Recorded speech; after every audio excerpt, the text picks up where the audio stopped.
అందరికీ నమస్కారం. శ్రీచరణ స్టూడియోస్కి స్వాగతం. ముందుగా మనము స్టాచ్యూ ఆఫ్ ఈక్వాలిటీలో ఉన్నాము. శ్రీ శ్రీ శ్రీ పిదండి దేవనాథ రామానుజ జీరస్వామితో మాట్లాడడానికి ఈరోజు మనం ఇక్కడికి వచ్చాము.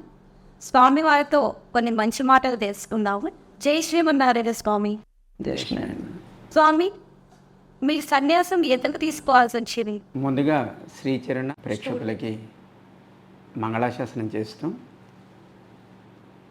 సన్యాసం అంటే భగవంతుడే అంతటా నిండి ఉంటాడు అనే భావన కలిగి అందరినీ ఒక కుటుంబంగా భావిస్తూ ఉండడం సన్యాసం.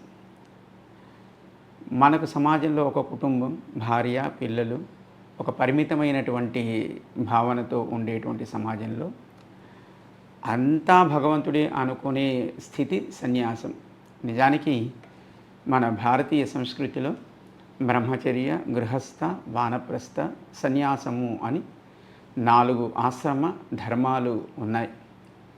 అయితే అది పూర్వకాలం మన గ్రంథాల్లో వినడం, పెద్దల ద్వారా వినడం తప్ప, చదవడం తప్ప మనకి వాటి విషయాన్ని పెద్దగా మనకు అవగాహన లేదు.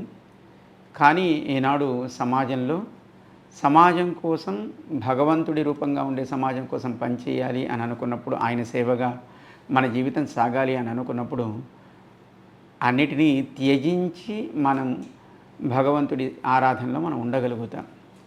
ఎందుకంటే భౌతికమైనటువంటి, ప్రాకృతికమైన, సాంసారికమైనటువంటి సుఖాల వైపు వెళ్ళే మనస్సును నిరోధించి, దాన్ని కూడా, ఆ ప్రకృతిని, భౌతికమైనటువంటి ఈ ప్రపంచాన్ని కూడా భగవంతుడి రూపంగా భావించడమే సన్యాసము. కనుక దాన్ని అలా నిజానికి ఎవరైనా దాన్ని అవలంబించవచ్చు. అయితే దాన్ని అలా స్వీకరించడానికి ఇలా మేమున్నాము, ఇలా మేము ఉండాలనుకుంటున్నాము, కనుక మమ్మల్ని ఇలా ఉండనివ్వండి అని సమాజానికి ఒక మాట చెప్పినట్టుగా అవుతుంది. ఏదైనా ఆచరించి చూపించాలి అనేది పెద్దలు ఎప్పుడు చెప్తూ ఉంటారు. కనుక మనం ఆచరించకుండా మనం ఏం చేస్తున్నామో సమాజానికి చెప్పాల్సి ఉంటుంది. ఉదాహరణకి ఒక పోలీసు ఉద్యోగం చేసే వాళ్ళకి యూనిఫామ్ ఎలా ఉంటుందో, అలాగే ఒక డాక్టర్గా ఉండే వ్యక్తికి ఒక యూనిఫామ్ ఎలా ఉంటుందో, లేదా మనకి చట్టసభల్లో ఉండేటువంటి అడ్వకేట్స్ వాళ్ళు ఒక యూనిఫామ్ని ధరిస్తారు. అలాగే ఎవరు చేసే కార్యాన్ని వారు లోకానికి, వారు చేస్తున్న కార్యాన్ని చూపించడమే మనకి సహజంగా, అలా వాళ్ళని మనం గుర్తిస్తాం. కనుక సన్యాసము శ్రీ వైష్ణవ సంప్రదాయంలో భగవంతుడిని, సమాజమే భగవంతుడనే భావనతో అందరినీ ప్రేమిస్తూ భగవదారాధనగా జీవించడమే సన్యాసం. కనుక ఇది ఎవరికైనా అది మంచి మార్గం కనుక దాంట్లో పెద్దల అనుమతితో, పెద్దల ద్వారా ఆ మార్గంలో నడవడం అనేది నిజంగా ఒక గొప్ప అదృష్టంగా మేము భావిస్తాం. చాలా చక్కగా చింపేసుకొని, మీరు ఏ వయసులో సన్యాసం తీసుకున్నారు సార్? అంటే మేము మా గురువుగారు అయినటువంటి శ్రీ శ్రీ శ్రీ త్రిదండి చిన్న శ్రీమన్నారాయణ రామానుజేశ్వరం వారికి వారి దగ్గరికి చేరినప్పుడే నిజానికి మేము సన్యసించినట్టుగా భావిస్తాం. ఆ తర్వాత 2013 అంటే మాకు సుమారు 30 సంవత్సరాలు దాటిన తర్వాత, 30-35 సంవత్సరాలు దాటిన తర్వాత మేము సన్యాస ఆశ్రమం స్వీకరించినప్పటికీ భావన ప్రధానం అని మనకి శాస్త్రాలు ఎప్పుడూ చెప్తూ ఉంటాయి. పైన సమాజం కోసం కాషాయాన్ని ధరించడం, దండాన్ని ధరించడం, ఆ క్రమంలో మేము ఉన్నామని ఇందాక చెప్పినట్టుగా మన జీవితాన్ని లోకానికి ఇలా ఉన్నామని చెప్పడం అనేది ఉన్నప్పటికీ భావన ప్రధానంగా ఉంటుంది.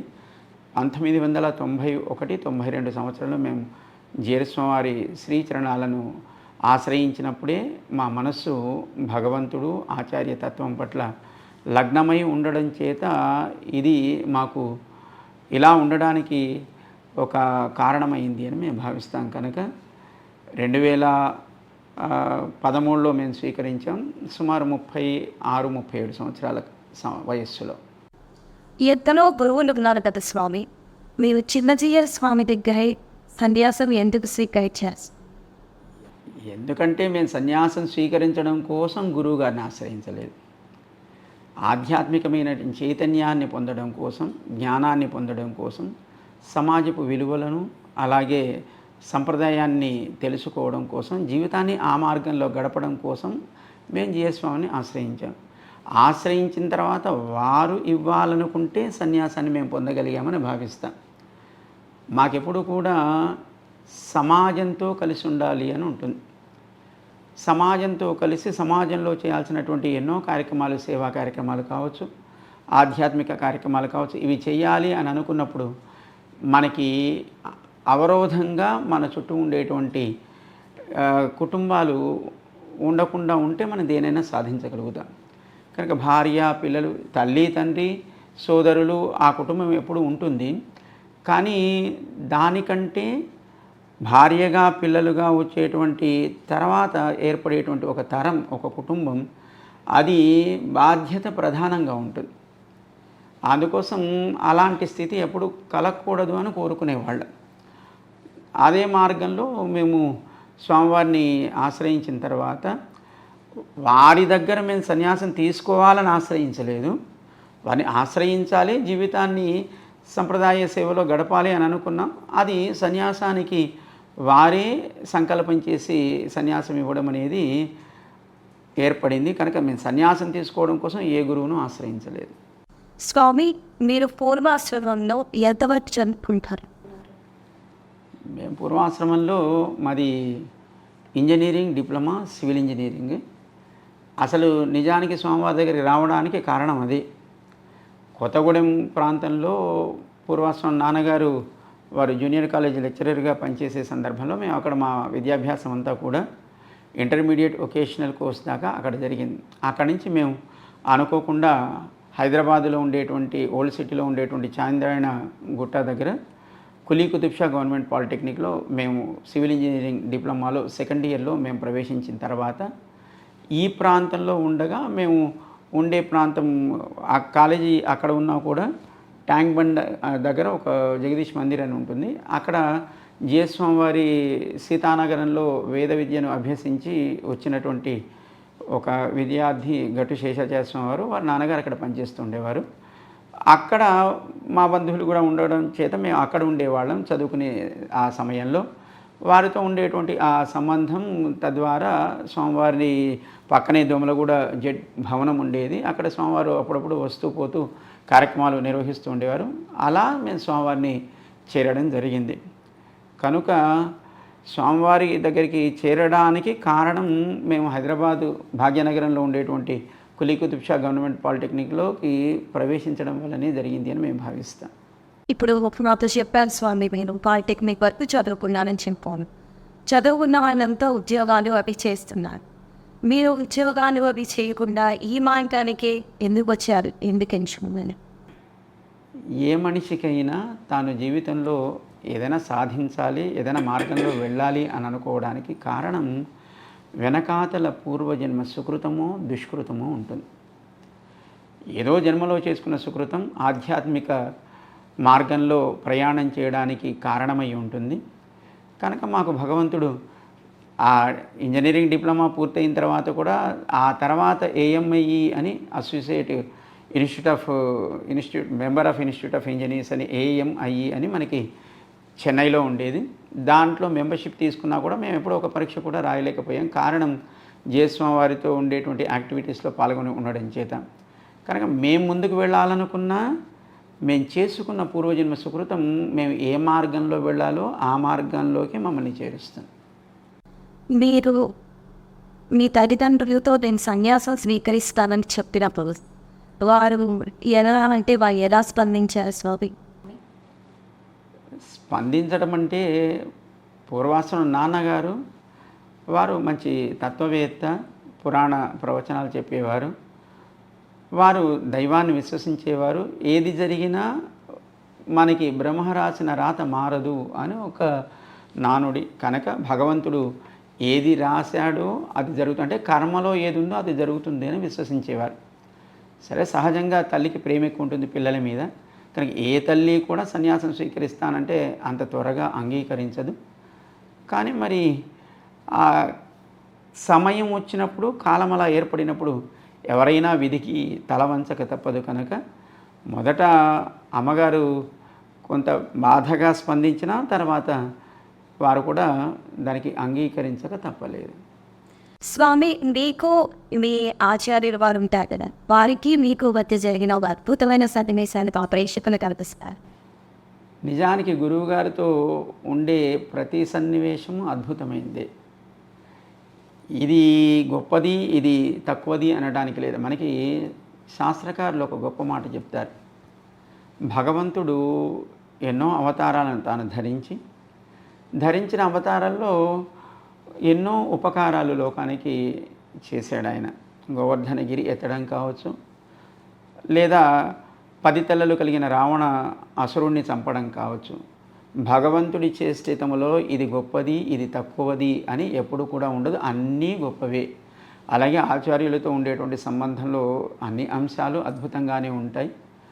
కొన్ని అప్పటికప్పుడు మనకి అది గొప్పగా అనిపించినా, కొన్ని ఇది సామాన్యం అని అనిపించిన తర్వాత కాలంలో ఆ సామాన్యం అనుకున్నవే మనకి ఏదో మార్గాన్ని నిర్దేశించేవిగా ఉంటాయి, గొప్పవనుకున్నవి తాత్కాలికంగా ఏర్పడేవిగా ఉంటాయి. కనుక అన్ని అంశాలు గొప్పవనే మేము భావిస్తాం.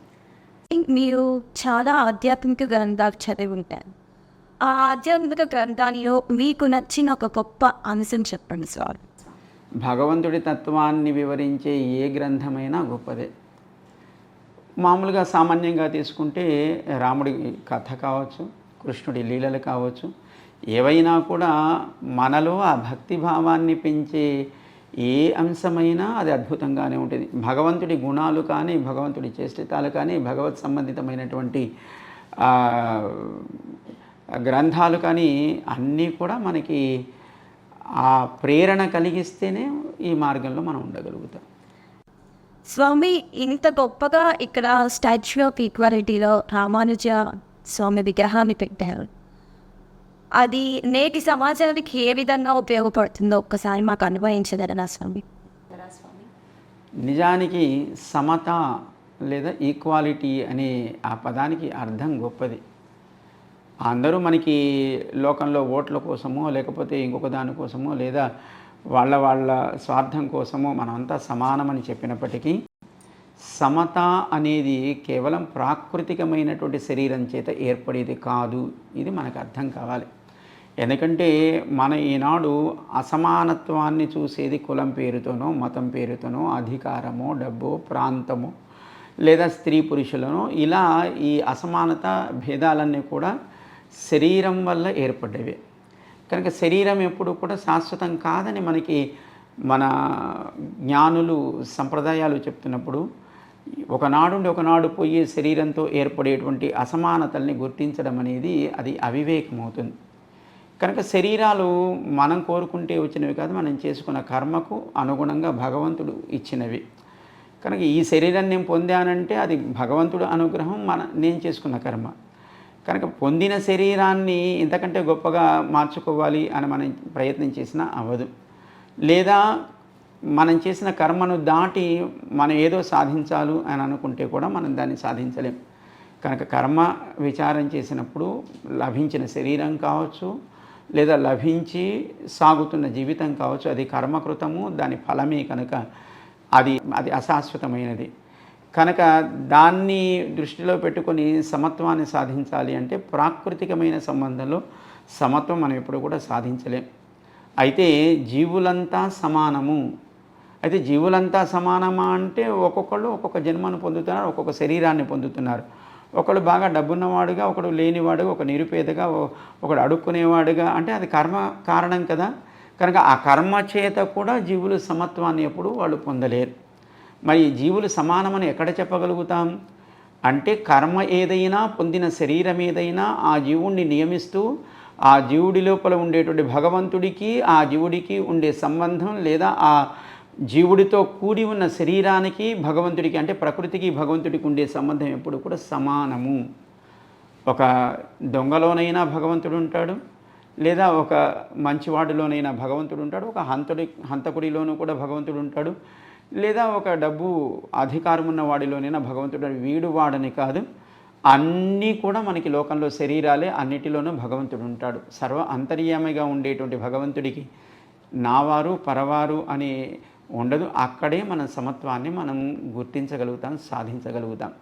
కనుక మనమంతా సమానమని చెప్పేటువంటి క్రమం మనం పొందినటువంటి శరీరాల వల్ల పొందినటువంటి అధికారము, డబ్బు, లేదా స్త్రీ పురుషులను, లేదా ప్రాంతీయత్వము ఇది కాదు. ఆ లోపల ఉండే జీవుడు, ఆ జీవుడిని నియమిస్తూ ఉండేటువంటి భగవంతుడికి ఉండే సంబంధం ఎవరికైనా సమానం. దీన్నే మనకి రామానుజుల వారు స్పష్టం చేశారు. దాన్నే రామానుజ సంప్రదాయంలో సాగినటువంటి అన్నమాచార్య స్వామి కూడా వారి కీర్తనలో బ్రహ్మం ఒక్కటే, పరబ్రహ్మం ఒక్కటే, అందరికీ అంతర్యామిగా ఉండేటువంటి స్వామి తానొక్కడే. కానీ ఒక శునకంలో ఉండే జీవుడికైనా, లేదా ఒక ఏనుగు అనే ఆకారంలో ఉండే జీవుడికైనా, ఏనుగని ఆకారం కలిగిన శరీరంలో ఉండేటువంటి జీవుడైనా, లేదా ఒక రాజైనా, లేదా ఒక బంటైనా, లోపల ఉండే జీవుడితో ఉండేటువంటి సంబంధం భగవంతుడికి అది సమానము. ఒక తల్లికి తన సంతానం మంచివాడు, చెడ్డవాడు, ఉన్నవాడు, లేనివాడు అయినప్పటికీ అందరినీ సమంగా పరిమించినట్టుగా భగవంతుడు సకల జీవరాశిని సమంగా ఆయన ప్రేమిస్తాడు, రక్షించడానికి ఆయన ఉద్యుక్తుడవుతాడు.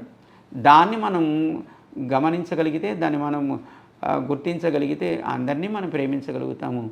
దాన్ని చెప్పడమే జీరస్వామి వారు ఏర్పాటు చేసినటువంటి సమతామూర్తి స్ఫూర్తి కేంద్రం యొక్క ప్రధానమైన లక్ష్యం. చాలా ధన్యవాదాలు స్వామి. శ్రీచరణ స్టూడియోస్ ప్రారంభించడం జరిగింది. మీకు మేము ఇలా అడగగానే మీరు వెంటనే స్పందించి మా ప్రేక్షకులకి మంచి విషయాన్ని చెప్పారు. జై శ్రీమన్నారాయణ చాలా స్వామి. సంతోషం అమ్మ. శ్రీచరణ స్టూడియోస్ ద్వారా చక్కటి ఆధ్యాత్మిక విషయాలే కాకుండా సమాజంలో మనం ఎలా ప్రవర్తించాలి, మనిషిగా మనం ఎలా ఉండాలో అలాంటి విషయాలు కూడా ప్రేక్షకులకు మీరు అందిస్తారు అని భావిస్తూ, మీ ఛానల్కి కానీ, ఛానల్ని నిర్వహిస్తున్నటువంటి బృందానికి కానీ భగవంతుడు ఎప్పుడు చక్కటి శక్తిని, పనులు చేయగలిగేటువంటి మంచి ఆలోచన స్థితిని కలుగజేయాలి అని మేము ఆచార్య మంగళాశాసనాన్ని అందజేస్తాం.